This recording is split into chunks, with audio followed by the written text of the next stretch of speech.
So my name is Arife. I'm 38 years old. I work as an account manager for foreign companies who would like to set up their business in the Netherlands. I've been doing that for 10 years, but my actual profession is I'm an architect.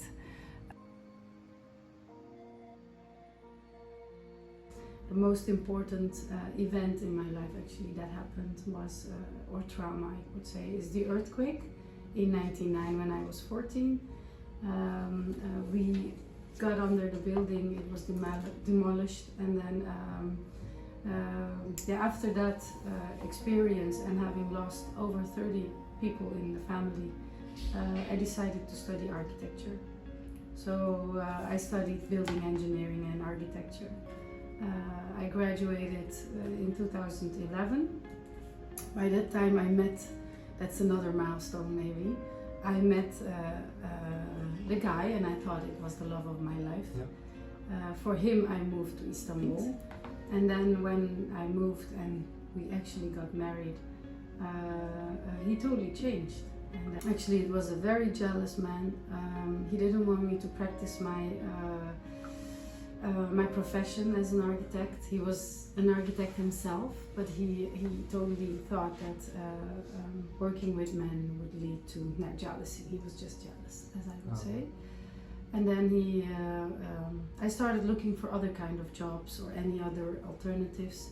Then I found a job at the Dutch consulate in Istanbul as the country director for the Netherlands Foreign Investment Agency, which is part of the Ministry of Economic Affairs. And that was also a life-changing moment because I kind of left architecture in that way. After a couple of months working, actually the relationship ended in a very, very bad way. We had some domestic violence. That was like the last, how do you say that? Last of patience I had, and after domestic violence I ended the relationship, so a divorce. I managed to be very successful at the office, and after 6 years staying in that position, I decided to return in 2019. I returned to the Netherlands. And exactly the moment I decided to return in 2018, I met my current husband, and we have a daughter now. So that's how my milestones in my life kind of worked out.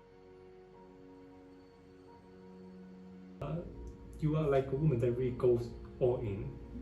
Like when you talk about life, when you talk about love stories, when you talk about your career, your profession, you really go all in. For me, it feels scary. I feel like, okay, if I go full in, my full force, it's also kind of like losing control of things and losing things. So how do you see that? What gives you this bravery or courage? The thing is, I never see it as a failure. I didn't fail in anything. Actually, it's an experience, so it makes me only better. Yeah, I mean, we all know if it doesn't kill you, it makes you stronger.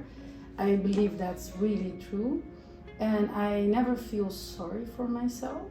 So I'm not like that person sitting down at home crying, or I just, in a good way. Of course, sometimes I cry, and then when it's over, I'm like, okay, get yourself together, life goes on, and I always try to make the best out of life. And maybe I always stay positive about whatever happens. When it comes to an earthquake or losing people, it hurts a lot, but we are perfectly created. And I'm a religious person, I believe in God. We are perfectly created to arrange those feelings. Not everyone in the same way, but God created us in a way that we can cope with that. Nobody dies when you lose someone. You feel a lot of pain. Some people, of course, kind of don't want to live anymore because they have that much pain. But in a way, our system is literally made to deal with those kind of pains. In the end, we start eating again. In the end, we have to sleep again. I feel there's a lot of trust that you actually build, to your body, to yourself. Yes. also the whole process, how we're dealing with trauma and grieving, Yeah. really trust the process, Yeah. saying that, you know, it will lead me to survival, it will help me to stand up again. Yes. So I think that's it's just very touching that you said that. Yes. Yeah. And I think we sometimes think ahead. If you have of your parents, then you think, or family members, like, what would I do if I lose you? I won't be. We always think that, huh? I won't be able to live. But in a way, we have to live our lives, and we are created in that way to live. All is, if I may call it a test. It's like it's not like that you can pass it or not pass it, but it's like if you remember it as, okay, this only can make me stronger. What would the beloved one I've lost want me to do? What would I want people to do when I die? I want them to live further. I want them to remember me as a good person, and when they think of me, I want them to laugh, that they think, hey, she was such a funny lady. Yeah. I hope people will think of me in that way. Yeah. And traumas like how people treat you in a couple of seconds kind of beat you almost to death, because I thought he would kill me in a way. It was not like just one slap. Yeah. He would have killed me in a way, but then I survived. And then I looked in the mirror and everything was bleeding, and I had no white spot in my eye because of how much he hit my head. It was all red with blood, so I looked miserable. Of course I see myself in the mirror, but then I also remember that the day after I was like, nobody ever is going to treat me like this. I'm better than this. One day. I also had psychological help. I had, every week I went to someone who tried to help me professionally on how to work on these emotions. Yeah. So it's not in one day. It took me 10 years of working on myself to get where I am now, but I'm not there yet. Most probably I will be maybe 55 or 60 when I feel like, this is what is life about. I don't know, do you feel sometimes, regretting certain decisions or regretting things that did not happen in the way they expected? Yeah, I think you have to take those risks in life. We can't always play safe, and indeed we all go through things, and I know we call it in Turkish kismet.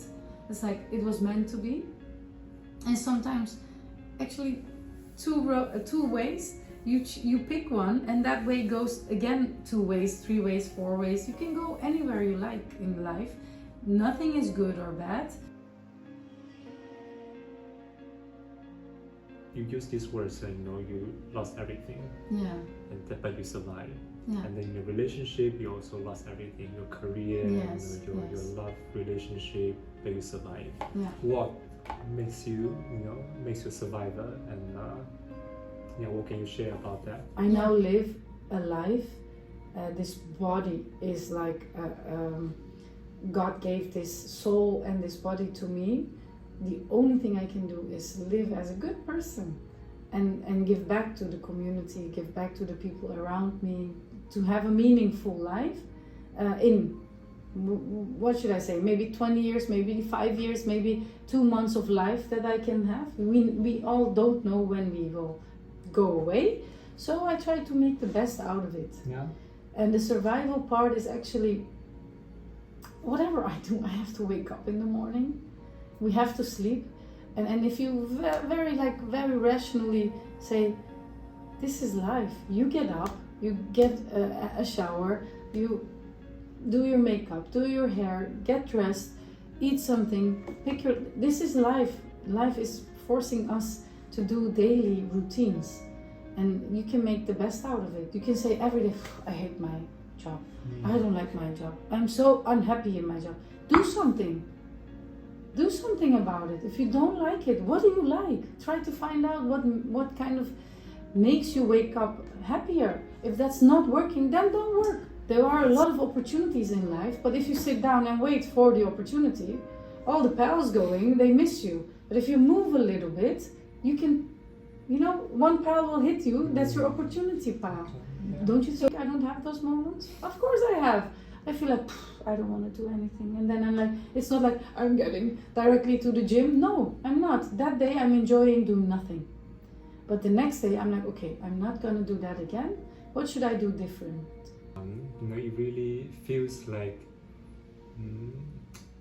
you are going with the flow of life. You know, Yes, when the well flow said. of life Yeah. tells you that, you know, I want to sit down or lie on the couch, then you really do so. You listen to the body, you listen to what you needed at that moment. You need to grieve, then you grieve. Yeah. You don't judge, you don't put a label saying, oh, that's not good, that's Yeah. negative. Yeah. But then after the grieving, after, you know, doing that, you also ask the question about, hey, can I make a choice differently? Can I make Yeah. a different decision? Yes. And you actually start to act and to approach the life that you actually wanted. Yeah. What's your meaning of life? Yeah, meaning, purpose. I haven't found anything, or it's not like I've enlightened myself like, this is the meaning of my life. I just hope to be a good person, and that's the only thing I can do. And to share all the knowledge that I have, all the in a way of the job that I'm now doing. So educating or helping, mentoring young women. I think that kind of makes me happy. That's what I call impact. That's what I want to leave behind. I'm not going to save the world. With whatever I'm doing, I'm not going to save it. But what I can do is just around my own circle, just and any human I put on earth, like my daughter, that she is a good person, that she lives the life that's respectful, loving, and she's in a way caring about the people around her. That's the only thing I can do. So for a lot of people who are searching for their life purpose, so they want to figure out Yes. what they wanted to do with their life, what can you advise? I think just don't be afraid to be alone. That's one thing.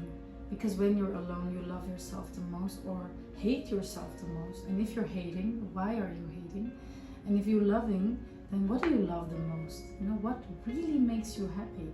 So people should return to their really, like the origin, to their heart. Don't think it's done in 2 months or 2 years. So it will take a lifetime sometimes to really figure out what's the meaning of my life. But if that's drawing that makes you happy, music that makes you happy, or is it, I don't know, whatever in life that makes you happy,